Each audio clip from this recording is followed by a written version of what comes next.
नमस्कार हमारे प्यारे बच्चों। स्वागत है आप सभी का हमारे चैनल पर।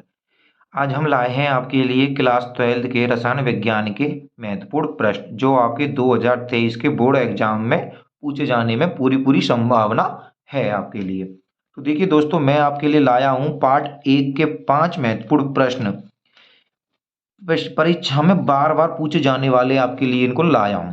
तो देखिए दोस्तों, कौन कौन से हैं। नंबर 1 है हमारा क्रिस्टलीय व अक्रिस्टलीय ठोसों में अंतर स्पष्ट कीजिए। यह क्वेश्चन वेरी वेरी इंपॉर्टेंट है।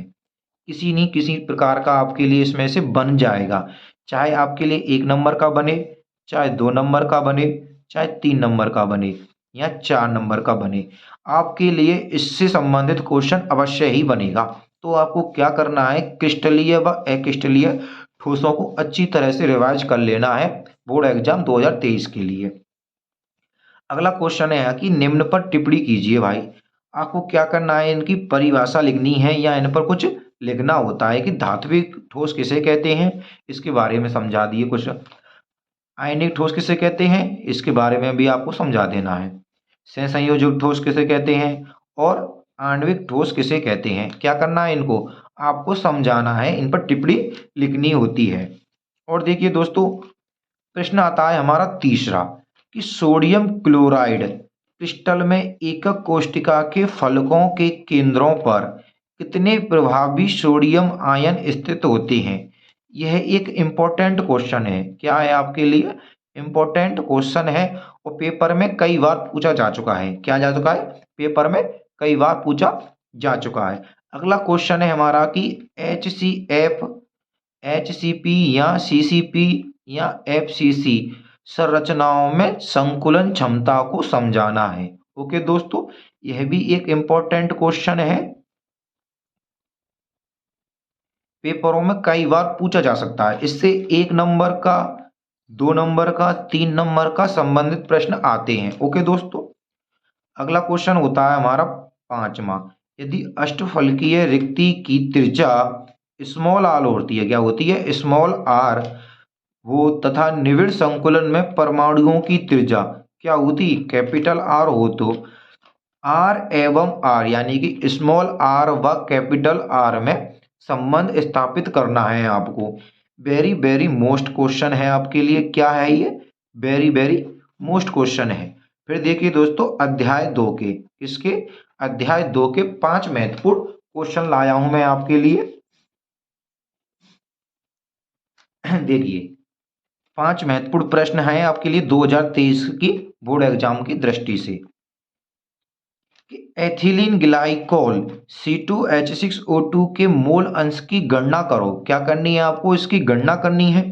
यदि विलयन में C2H6O2 का 20% द्रव्यमान उपस्थित होता है। भाई द्रव्यमान कितना है, किसमें, विलयन में 20% द्रव्यमान उपस्थित है इसका। तो आपको क्या करनी है, इस पर अच्छी तरह से समझाना है आपको ये प्रश्न। पहले तो इसकी गणना करनी है और कब, कि यदि विलयन में इतना परसेंट उपस्थित हो तो। फिर देखिए दोस्तों, हमारा अगला क्वेश्चन है नंबर 2। निम्नलिखित पदों को परिभाषित करना है। भाई क्या करना है आपको, केवल इनकी परिभाषाएं लिखनी है और इसके सूत्र लिखने हैं कि मोल अंश किसे कहते हैं, मोललता को पर टिप्पणी कीजिए और मोलरता पर। मोललता अलग होती है और मोलरता अलग होती है। और लास्ट में आता है हमारा द्रव्यमान प्रतिशत पर क्या करनी है, हमको टिप्पणियां करनी है। ओके दोस्तों, अगला आता है हमारा राउल्ट के नियम से धनात्मक व ऋणात्मक विचलन का क्या अर्थ है। देखिए दोस्तों, वेरी वेरी मोस्ट है ये। क्या है हमारा, वेरी वेरी मोस्ट क्वेश्चन है, पेपर में अवश्य ही पूछा जाता है। तथा डेल्टा मिक्स एक्स का चिन्ह इन विचलनों से कैसे संबंधित है। ठीक है दोस्तों, ये आपका क्या हो गया, क्वेश्चन हो गया तीसरा। अब आता है हमारा 4 नंबर का क्वेश्चन कि परासरण क्या है। ये परासरण क्या है, परासरण दाब के लिए व्यंजन लिखिए। क्या लिखना है आपको, इसके लिए व्यंजन लिखना है। अब हमारा 5वां क्वेश्चन है। किसवा, 5वां क्वेश्चन है कि 600 ग्राम जल में 31 ग्राम एथिलीन, कितना है ये, 31 है, कितना, 31 ग्राम एथिलीन ग्लाइकोल जिसका मोलर द्रव्यमान कितना है, 62 ग्राम मोल इनवर्स है, घोलकर प्रति हिम विलयन का बनाया गया है। विलयन का हिमांक परिकलित कीजिए। क्या करना है आपको, इसका हिमांक परिकलित करना है, यानी कि निकालना है आपके लिए। ये इंपॉर्टेंट क्वेश्चन है आपके लिए 2023 की बोर्ड एग्जाम के लिए। क्या है, 2023 के लिए बोर्ड एग्जाम के लिए मोस्ट इंपॉर्टेंट क्वेश्चन हुए। ओके दोस्तों, इसके बाद क्या करते हैं दोस्तों, मैं आपके लिए आया हूं पार्ट 3 यानी अध्याय 3 के महत्वपूर्ण प्रश्न। कितने, पार्ट 3 के महत्वपूर्ण प्रश्न देखिए दोस्तों। सबसे पहला प्रश्न आता है इसमें कि कोलराउस का नियम व इसके अनुप्रयोग लिखिए। भाई देखिए दोस्तों, वेरी वेरी मोस्ट क्वेश्चन आपके लिए। कोलराउस का नियम व एक अनुप्रयोग लिखना है। फिर देखिए दोस्तों, इसमें ही अथवा में इसको ऐसे भी आ सकता है ये आपकी कि आयनों के स्वतंत्र अभिगमन संबंधित, आयनों के स्वतंत्र अभिगमन संबंधित कोलराउस नियम लिखना है आपको। क्या करना है, कोलराउस नियम लिखना है। ये वेरी मोस्ट है, इसलिए मैंने आपको डबल क्वेश्चन में बना के बताया है।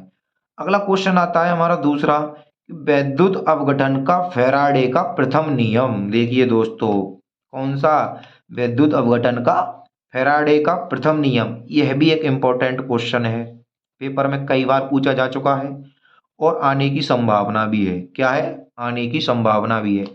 चाहे प्रथम फैराडे का प्रथम नियम हो, चाहे द्वितीय नियम हो, कौन सा हो, द्वितीय नियम, इनमें से एक तो आने की पूरी पूरी संभावना है। फिर देखिए दोस्तों कि विद्युत चालन के आधार पर, क्वेश्चन हमारा तीसरा है, विद्युत चालन के आधार पर अचानक एवं अर्धचालक अचालक एवं अर्धचालक को समझाना है। ओके दोस्तों, मोस्ट क्वेश्चन है आपके लिए, तैयार करके जाना है आपको। इलेक्ट्रोड विभव किसे कहते हैं, इसका मान किन किन कारकों पर निर्भर करता है। यह भी एक अच्छा क्वेश्चन है। क्या है, अच्छा क्वेश्चन है और आने की संभावना भी होती है इसकी।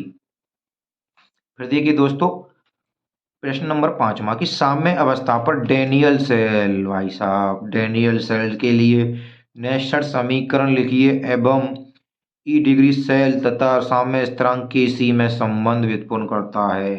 कम से कम 6 नंबर दिलाने वाला क्वेश्चन है आपके लिए, इम्पोर्टेंट है, वेरी वेरी मोस्ट है आपके लिए। ध्यान रखना दोस्तों, क्या करना है आपको, रट जाना है, रट जाना है डैनियल सेल के लिए नेस्टर समीकरण। अरे इससे संबंधित आपके लिए आएगा ही आएगा दोस्तों, ये मैं लिख के दे रहा हूं, आप लिख लो भले ही, और नहीं आवे तो मेरा नाम बदल देना। अध्याय 4, 5 महत्वपूर्ण प्रश्न देखिए दोस्तों इसके भी। अध्याय 4 के कि पहला क्वेश्चन आपको मिलेगा पेपर में इससे संबंधित में कि अवीरिया की कोटि व आणविकता में अंतर स्पष्ट कीजिए। भाई कोटि और आणविकता में क्या करना है आपको, अंतर स्पष्ट करना है, इंपॉर्टेंट है ये आपके लिए।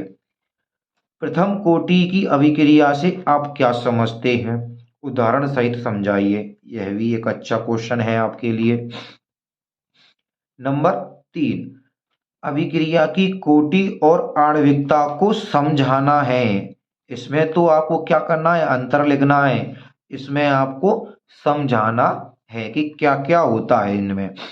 अब देखिए दोस्तों, सिद्ध कीजिए कि प्रथम कोटि की अभिक्रिया को 3/4 3/4 पूर्ण करने में लगा समय अर्ध क्रिया को पूर्ण करने में लगे समय का 2 गुना होता है। भाई साहब वेरी मोस्ट क्वेश्चन है, ध्यान रखना दोस्तों, 5 नंबर से संबंधित है, पेपर में पूछे जाने की संभावना होती है पूरी पूरी इसकी।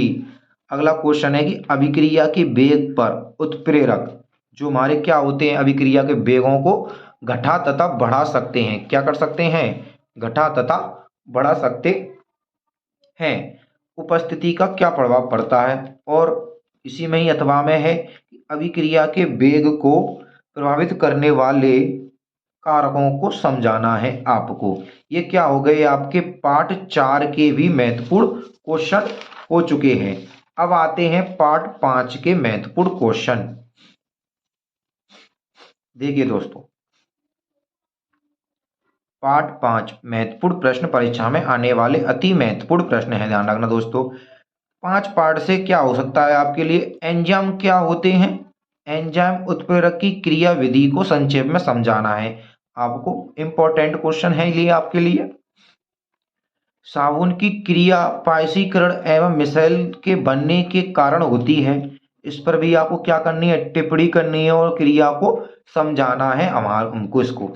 ओके दोस्तों, अब देखिए दोस्तों, इससे और क्या क्वेश्चन आते हैं। निम्नलिखित पदों को समझाइए। विद्युत कण संचलन, स्कंदन, अपोहन और टिंडन प्रभाव।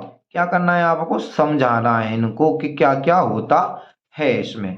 ओके दोस्तों, अगला क्वेश्चन है हमारा चौथा कि अधिशोषण समतापी वक्र क्या है। फ्रोंडलिक अधिशोषण समतापी वक्र क्या होता है। इंपॉर्टेंट क्वेश्चन है ये भी, आपका बहुत क्वेश्चन बन चुके हैं, अच्छा क्वेश्चन है ये आपके लिए। अधिशोषण व अवशोषण में अंतर भी बताना है आपको, यह भी एक इम्पोर्टेंट क्वेश्चन है, पेपरों में बार बार पूछे जाते हैं। ओके दोस्तों, ये क्या हो गए हमारे अध्याय 1 से लेके 5 तक के 5 क्वेश्चन आपके लिए, यानी कि 25 क्वेश्चन आपके लिए बता दिए हैं जो आपको पेपर में अवश्य ही मिल जाएंगे। ऐसी वीडियो अगर आप और चाहते हैं तो प्लीज़ हमारे चैनल को क्या करो, सब्सक्राइब कीजिए। क्या करो, प्लीज़ हमारे चैनल को सब्सक्राइब एवं शेयर कीजिए। धन्यवाद दोस्तों।